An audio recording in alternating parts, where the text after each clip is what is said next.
Hey there, hey friends, Ken here, your thrifty apprentice. Happy Wednesday. I hope you all are doing well and welcome back to the channel. Today, friends, we are going to be doing something a little bit different than our normal water-soluble Wednesday. And I'm going to be taking you on a mixed media journey with me where I show you how I create my very own DIY washi tape out of masking tape to use in projects like building collages for the backgrounds that I paint on in different mediums, using it for accent pieces in the creation of sketchbook covers and junk journaling, as well as greeting card making. So there are many applications you can apply this finished product to after you're done creating it. And I'm going to share with you the really simple in very easy to approach ways that I create this. Now, I decided to put this on the art channel versus the craft channel, although most elements from one crosses over to the other seamlessly, because we are going to be getting messy with the painting. We're going to, we're going to put out paints, but we're going to put out craft supplies as well. Nonetheless, let me stop blabbering and show you how to make your very own, or at least share with you some ideas that you could then take and make your very own washi tape. Today, friends, we're going to be doing something a little bit different than our normal water-soluble Wednesday. We are going to be playing around with a different medium. We're using acrylics. I'm showing you a really fun project that I hope you can enjoy. You can really do this with your kids' acrylics. If you don't normally paint with acrylics and your kids maybe have some around the house, or maybe you have an old acrylic set, or if you have some and you haven't pulled them out in a while, this is going to be a great project. What I'm going to be doing today is showing you how to make washi tape, in-house washi tape, and I make it because I'm going to start using it, in upcoming mixed media projects where I do collages. I've really gotten into like collaging the background of my artwork, as I did with the orange illustration that came out not too long ago. But anyway, that's neither here nor there. And we are going to get into this. Let me show you what I've done. So I'm making my washi tape out of masking tape. Now, the thought process behind this is if it loses its stickiness, that's perfectly fine with me. I can always use glue to adhere it to whatever substrate I'm going to be putting it on, whether it's a card, whether I'm using it for junk journaling, creating book covers or sketchbook covers, or whether I'm actually using it in a collage background for one of the art pieces that I'll be using, either like color pencils or gouache or oil pastels, or possibly even like watercolor crayons on top of, because I always cover that collage background with a medium that will help with that, like clear gesso or even clear watercolor ground, whichever I may need.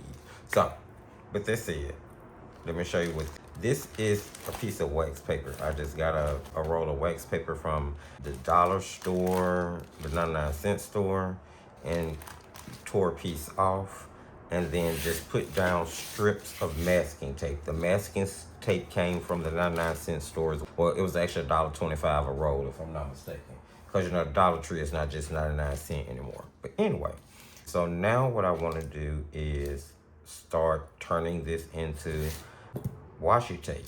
So just line however many pieces of masking tape you want to up on the wax paper. And I just feel like the wax paper is going to help really well with the whole release and not really sticking too much. Yeah. Now I've seen this technique in variations. Of course, whenever I'm planning to do a video, I always kind of scour the internet because I don't want to do anything that, but some ideas are just what they are. And you have to put your own spin on them. And that's kind of what this is. So I'm definitely encouraging you, if this is your first time ever seeing this, to basically take more of the process to utilize and turn into your own creative washi tape. Not that I have a problem with you following along and creating exactly what I'm doing, but I do encourage you to give it a try, with some of your own creative ideas. So I'm thinking some of it I want it to be like vintage washi tape, and some of it I want to be really colorful. So I have 10 strips of tape here. I think the bottom half, I'm going to work it like it's vintage tape. So let's do that part first.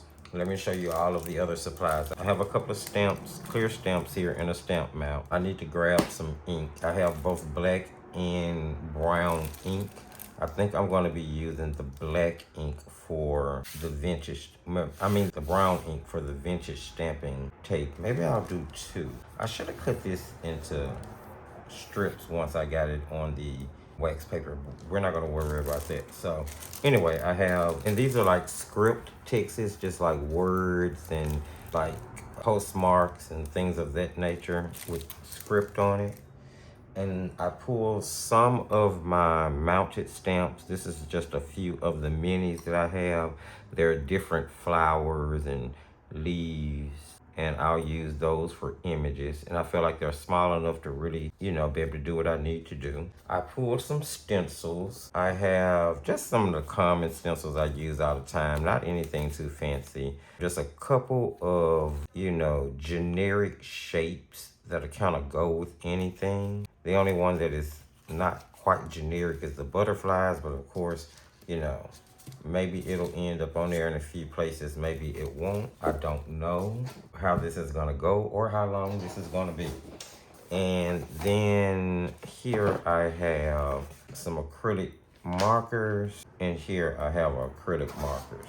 Now I have several bottles of crafting acrylic. If I need a color to supplement something, I can always just grab it. But I really do want to use up these acrylic markers, especially this particular brand. This brand is called Fly C. And I've had them in the studio so long, so I really need to use those up first. The ones that are in the box are all random new markers. So yeah, let's get started. Hopefully this is something you guys will give a try. You'll possibly enjoy for yourself. Moving on directly into the creation process here. It's going to be time-lapse, but you guys will definitely get the idea.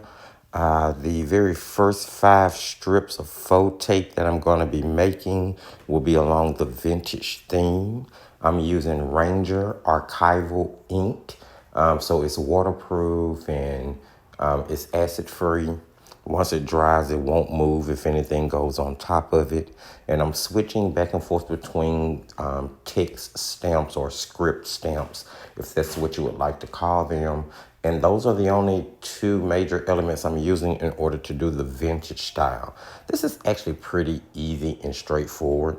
I'm basically just stamping that script stamp. I'm just stamping the script all over the place in all different directions so that the tape will be non-directional and I won't have to worry about, making sure it's going this way or that way. I could just put it on whatever project I wanted to in whatever direction I wanted to. So yeah, super easy. Shouldn't take long at all doing this part. It took me as long as it did simply because I was switching back and forth between a lot of major stamps. And you don't just have to use script here. You can use other images. The suggestions I made in the beginning of the video as I was showing you the supplies we will be using. If you don't have stamps, you could doodle. You could actually, write yourself. Just do like nondescript writing on the tape in different fonts and make the letters in different sizes. So there's always a way you could, pull off doing an effect without necessarily having what you see someone in a video use.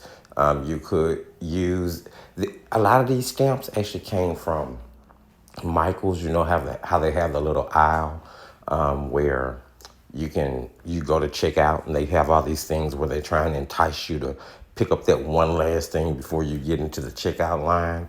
And a lot of times they'll have these little sets, 4 or 6 of these mini stamps for like $2-3. So I typically grab them. Most of them are like 99 cents. And they work wonderful for things like this. Wonderful for things. So the vintage stamp section is actually pretty easy and straightforward. You're just stamping script stamps over and over, or text stamps over and over, or image stamps, and you're going to do it in one color, and you're going to keep those colors neutral. That makes the vintage part really easy. Now, I switched my paper, or should I say my tape, around here, and now I'm using the acrylic markers, and I'm just kind of going to town. I don't have any plan. I'm just scribbling color here and there on each one of them. I made sure to pick colors that I knew would work together really well, regardless of how I applied them to the tape.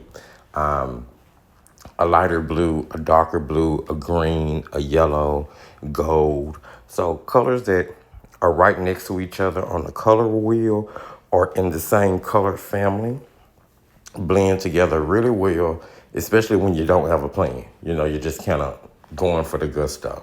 And I'm using those acrylic markers to make different scribbles, different shapes. I'm taking different colors and making them meet up with each other.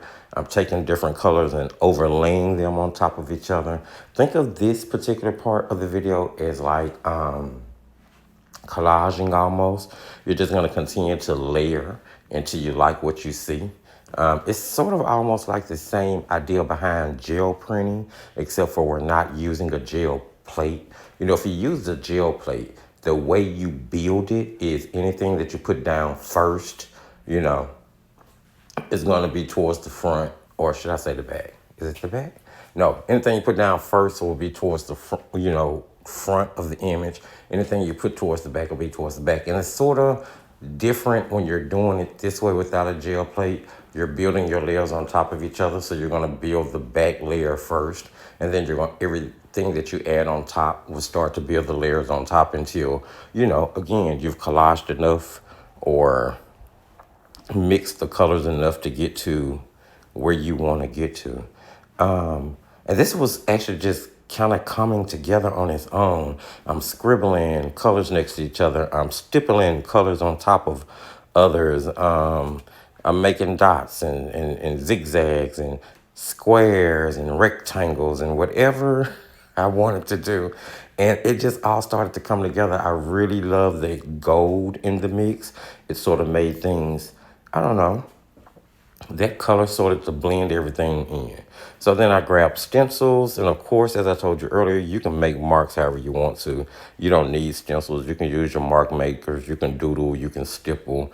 But I'm just stenciling in some common, everyday use type, what are these, like images, so that, nothing too specific, just something kind of universal. The only thing that was really specific would be like the butterflies that I use. But hey, that was sort of a given because I like butterflies.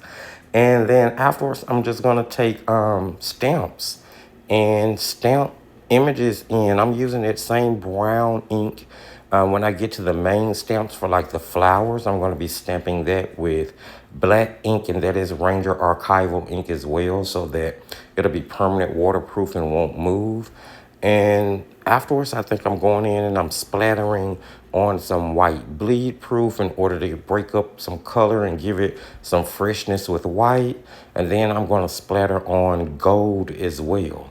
And that's going to kind of wrap all of this up. Making washi tape is really easy. You should just have fun and experiment. Don't put too much pressure on yourself, because the more you layer, the better it'll get. And eventually you'll get to somewhere you want to go. Well, friends, that's going to wrap all of this up. I'm going to finish up the splatters here, and then I'll show you guys the creation in greater detail. There you have it, my friends. A very straight, easy way to create your very own faux DIY washi tape using many different type of supplies. Hopefully you've enjoyed this, friends. Don't forget to give the video a thumbs up. If you did, you can hype it up right behind that to get in front of other wonderful viewers like yourself. Video description is there for all of the relevant links. Don't forget to subscribe, hit that notification bell, and hit the comments up. Let me know if you've tried this and what supplies did you use. Remember, friends, to always just keep creating.